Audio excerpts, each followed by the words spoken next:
Welcome into I Said What I Said. I'm Brad Wakai. That's Tyson Gentry. This is our NFL Picks episode. We are in week 4. I can't believe we're already 3 weeks into the NFL season. We've had a bunch of crazy stuff. Tyson, you are holding down the fort per usual, man.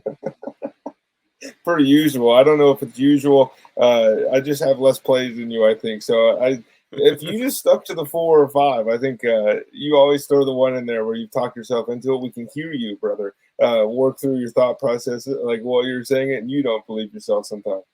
I know it's tough. It is tough. But okay, before we get into this week's picks, what we always do, we're transparent on the show. We don't run and hide. I went 1-5. Again, I mean, it's been a horrendous betting experience for me in the NFL. Negative 4.13 units, unfortunately. The one I got home, Panthers, Raiders over 39.5. I thought that was too low. Thankfully, that got home. Play of the week was Browns and Eagles in a teaser, 6-point teaser. Browns down to minus a half. Eagles up to 8.5. Eagles was a great leg. I thought Browns looked good for a long time, but that team just is a disaster, losing to the New York Giants. Titans minus 2.5. Bad read, stupid read. I thought I got a little cute there. Looked good. Chargers money line, that looked great for a while, and then they completely fell apart, got injured. I mean, basically everybody in the team got injured, so that's a tough scene. Lions Cardinals over 51.5. I'm just, that one pisses me off. It's 30 points at halftime, and both teams are going up and down the field. Turnover on downs. I mean, it was insane that this didn't get home. And then Monday Night Football 6-point teaser. This is, I mean, probably the worst bet I've ever had. How about Jags up to 11? They lose by 70. How about Bengals down to 1? They get embarrassed. They go to 0-3. So sorry, Jacksonville. Sorry, Cincinnati. That is completely my fault. That's crazy. 11 is safe everywhere, and they just don't even get close. That's nuts. I went 3-1 this week, up 1.68 units on the week. I skated. I don't know how I got through some of these. Like Giants, Browns, I got under 39.5. Singletary goes another half yard. I'm cooked there. Bears, Colts, I mean, that one wasn't really a question. But Chargers, Steelers, this is like there were so many opportunities for me to lose this as well. And then my play of the week, Brad, Jordan Whittington over 30.5 receiving yards. I got to quit these wideout props, dude. Tonight I lose on Malik Neighbors and CeeDee Lamb, 8+ catches each. Malik Neighbors and CeeDee Lamb, 100+ yards each. CD finished with 7 for 98. I got to leave the wideout props alone. Well, it's like you're the wide receivers. It's my running backs, man. I'm always getting caught up. But I see to hit the alt line. I need to go one below. That's what it is. So, I mean, just a disaster so far for me this year. I'm down 10.86 units. Thankfully, Tyson's up 2.21, had 2 out of 3 winning weeks. So as a podcast, we're down 8.65. So I gotta get my stuff together here. So without further ado, Tyson, let's get into it. It's money-making time.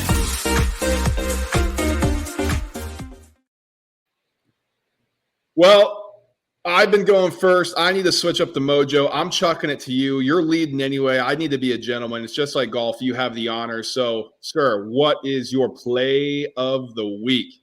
This is my T-box, and you're not getting it back. Principal play, under 50.5 in the Washington Commanders-Arizona Cardinals game. I know they're supposed to be 1 billion points. I know Arizona has the Marvin Harrison Jr., Kyler Murray connection. I know that the Commanders' defense sucks. Everybody says they're the worst. Jamar Chase just did what to these guys in the first half? Did you see what Baker Mayfield did? I don't care, guys. I mean, we've been paying attention to the NFL this season. Games going over 50 points is abnormal. Like, this is not happening. Any number that starts with a 5, I told you either on the last preview show or the 2 weeks ago that I was just anything over 50, I'm out. I don't want any part of it.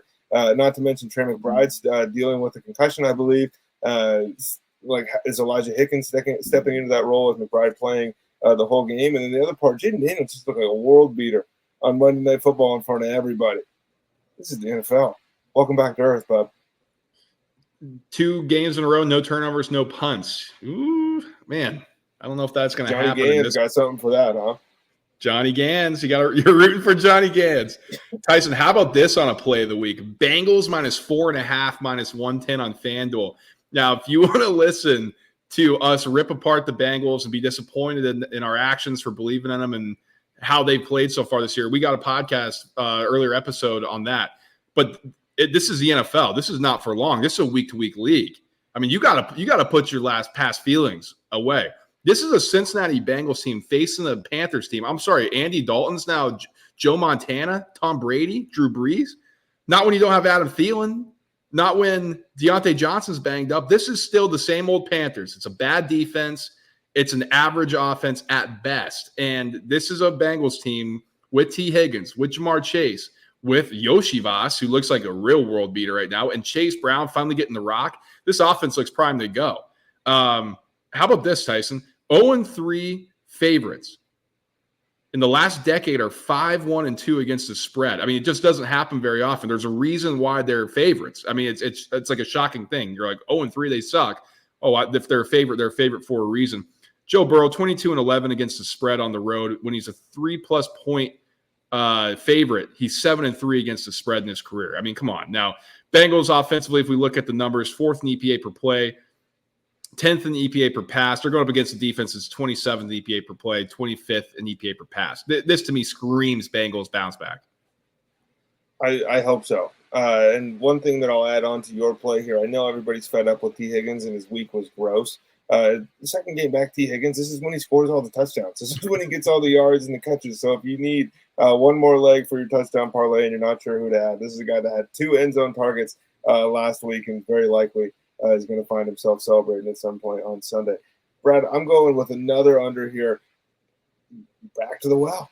It's the Chargers under. This is what we do, people. I am playing the Jim Harbaugh unders until it doesn't pay me anymore. We got Herbert banged up.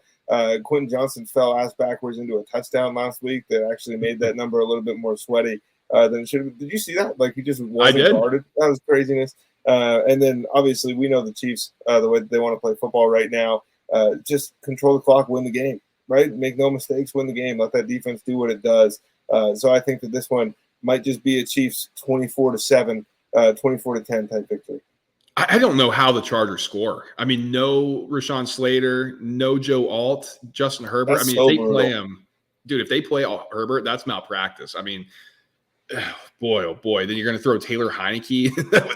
That's Chiefs defense? That's even worse. Good Lord. Well, Tyson, I'd say that because Chiefs are part of my teaser leg. I'm taking a 6-point teaser. Now, these have been bad to me, so I'm nervous because big favorites have not done well this year. I mean, big favorites are losing outright. Like, it's been very strange through the early part of the year. But, God, I mean, it's hard for me to imagine this doesn't get home. I mean, Chiefs, 7-point favorite. I'm taking them down to 1. Jets, 7.5-point favorite, taking them down to what should be 1.5 here. I messed the graphic up. That's minus 120 on DraftKings. Now, Tyson, when I'm looking at things here, and we kind of talked about it for the Chiefs angle, I just don't know how the Chargers are going to score. I mean, they couldn't score on the Steelers defense. That's a really good defense. It's not like the Chiefs are bad. Who are they throwing it to? They don't have Keenan Allen anymore. We not a big QJ podcast here. And if it's Taylor Heineke that goes, I think this number balloons up. Taylor Heineke, Josh Palmer, and Quentin Johnson take on the Kansas City Chiefs. Good Lord. And then on the other side, this Jets team is better than the Broncos. They actually have some rest. They played 3 games in 10 days. God, that had to feel good when they got done with Thursday Night Football to get a break here. Rodgers in his career, 31-20-2 against the spread when he has rest. I think that adds to this offensive attack. Broncos coming off a big win on the road in Tampa. Now they got to come back home. Robert Saleh, I know people kind of think he's a doofus. I think that defense, though, is going to have Bo Nix. It's going to be hard for the Broncos to move the ball. I think the Jets can score, and I think they'll cover this leg. So give me this teaser, minus 120 on DraftKings. What odds would you give me on Bo Nix, the crazy escape from the pocket out of a sack this week that goes viral? Well, is it going to go viral? Because I feel like he did a bunch of stuff last week and nothing went viral. That's true. People, yeah, he's been. I mean, we're not Bo Nix guys, and I don't think he's been awesome. But that part of his game, Sean Payton was correct about. I think about his ability to escape pressure. Another under here, Brad. Steelers and Colts. I don't think that Anthony Richardson's going to be able to move the ball. I don't think he's going to score. I don't care. I think it's under 40 here on DraftKings at minus 110. Steelers again. Like, if you're noticing a trend, I'm going for teams that control the ball. Don't turn it over and have good defenses. This is how the Steelers want to play. And Brad, they might be undefeated after 4 weeks. Well, I don't think so because I'm playing Colts money line plus 106. Oh, no, I know so. No, I know I'm good. Well, this is the funny thing. This is 2 weeks in a row. Tyson's played an under in a Steelers game. I was on the side of one taking a money line. It was the wrong side. Well, we'll see with the Colts here. Tyson, it's just, I said it's going to be a house of cards for the Steelers team. This thing's collapsing this week. The Justin Fields non-turnovers, everybody's like, oh, yeah, he looks good now. It's been 3 weeks. They've scored like 2 offensive touchdowns. You got to be kidding me here. Now, you guys, if you've listened long enough, you know what I think of Gus Bradley and his horrendous cover 3 that is so antiquated, might as well be in the National History Museum. But this cover 3, they're going to be patient. You're going to have to beat this defense. You're going to have to put the ball in harm's way. You're going to have to be able to spin it. I mean, Najee Harris banged up. I don't think Jalen Warren's going. So it's all on Justin Fields. Now, on the flip side, I understand the Steelers' defense is awesome. Based on EPA per play, they are the best in the league. But you just break one play, you score 21 points somehow, some way. Maybe the boom and bust potential of this Colts team is booming on Sunday. There is no way that Justin Fields can lead this team back. Maybe I have to eat my words. I don't think so. Give me Colts money line. Dude, I just listened to you dunk on Anthony Richardson for like 5 minutes on Tuesday, and now you're fading Fields in favor of Richardson. Well, listen, like I said at the top, this is a week-to-week league. I don't know if it's sustainable long-term with Richardson, but we've seen in spots, sometimes this thing, like, you're like, whoa, this offense looks crazy. Maybe we get that this week. So, Brad, I'm heading to another under. I'm heading to Tampa Bay, 42.5 here with the Eagles and the Buccaneers. No A.J. Brown, no Devontae Smith. It's not official yet, but that's like neither one of them being at practice severely hinders what this Eagles team can do. The Eagles have a bye in week 5. It might be let's feed Saquon Barkley, but I think as an organization, they might also look at it a little differently and think, you know what, we don't want to give this guy 400 touches throughout the regular season. I don't think whoever is stepping, like the Kyle Phillips might be called up from the practice squad. I don't know who's playing wide receiver for the Philadelphia Eagles. And then look, that defense much maligned, okay, and they've looked really bad on grass. The Bucs can't run the ball, and that's the number one way to beat the Eagles defense. I know what everyone says about the pass defense right now, but those are set up because you are gashing people on the ground. I don't think anybody's scared of Rachaad White at this point in time. And then on top of it, Bucky Irving misses practice today.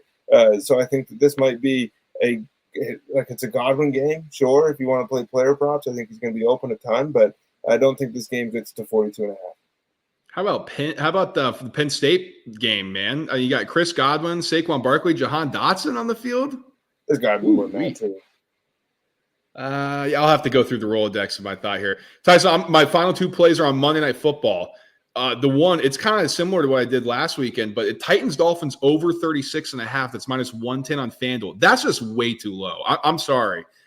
For a Dolphins team I know Tua's out, but with these elite weapons, Tyler Huntley is like an actual quarterback. Skylar Thompson, I'm sorry, it's just not good. And he's not going to play. It's got to be Tyler Huntley. And then the Tim Boyle coming in, please. I mean, that was a complete disaster. This guy can at least, and Huntley can at least get the ball to these weapons. Now, has the defense caught up a little bit to what Mike McDaniel wants to run? Maybe, but run some reverses for Tyreek Hill, run some reverses for Waddle, just do screens and just have the weapons go. Achane, they can score 28 points. Now, the Titans on the other side, I know where there's always concern about Will Levis and his inability to hold on to the ball and the costly turnovers. One, I think that helps here if there's a fumble 6 or a pick 6 or something. But Tyson, this Dolphins defense is not good. They're 29th in EPA per pass. Like Levis can actually carve them up down the field. I mean, Calvin Ridley's there. DeAndre Hopkins is getting healthier. Like if they're not going to be able to defend, we could see the Titans actually move the football. And the Dolphins are also 19th in EPA per play. So I think that they're just going to be moving the ball up and down the field. I think this is way too low with Tyler Huntley taking over.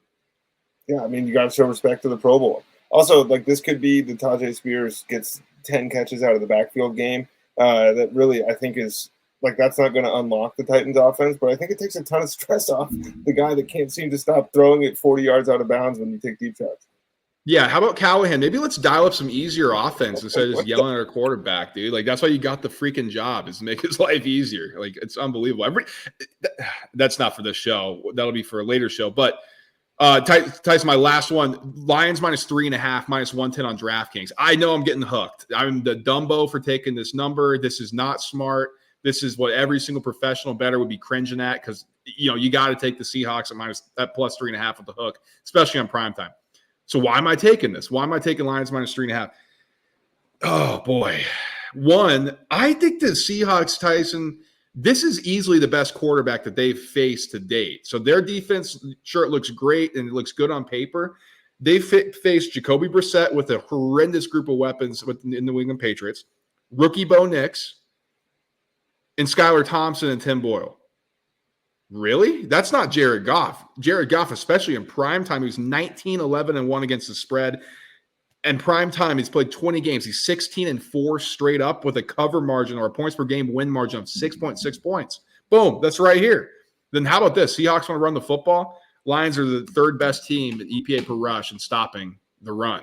So I think that's all on Geno Smith. It is a little scary whenever this Lions secondary is getting picked at, but man, I think the Lions get this one done. I think the offense looks like it should have looked from the beginning of the year, and we're like, oh, yeah, that's why everybody fell in love with this Lions team. There's too many teams in the NFL to be officially like blacklisting somebody after the first 3 games, but you're a dangerous territory with this Lions team. If you lose again, we might have to wait. But like, we love McDonald. We think the Seahawks defense is really good, and so I think this is a fantastic test.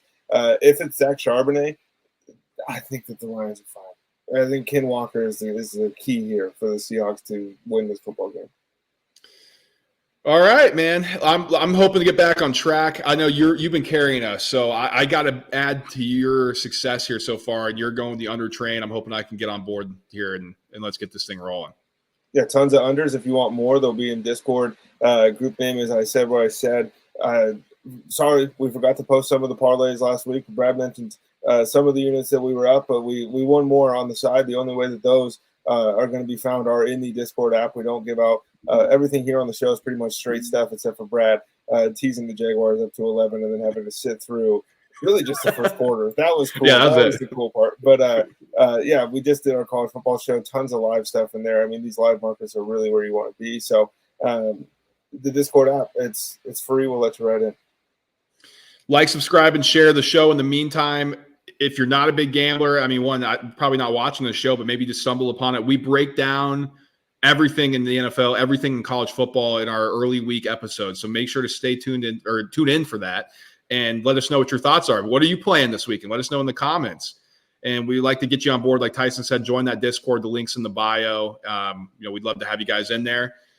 Enjoy the weekend full of football. College is a great slate. We got picks for that, so check out that episode and then enjoy everything on Sunday. We'll be back early next week. Till then, guys, peace.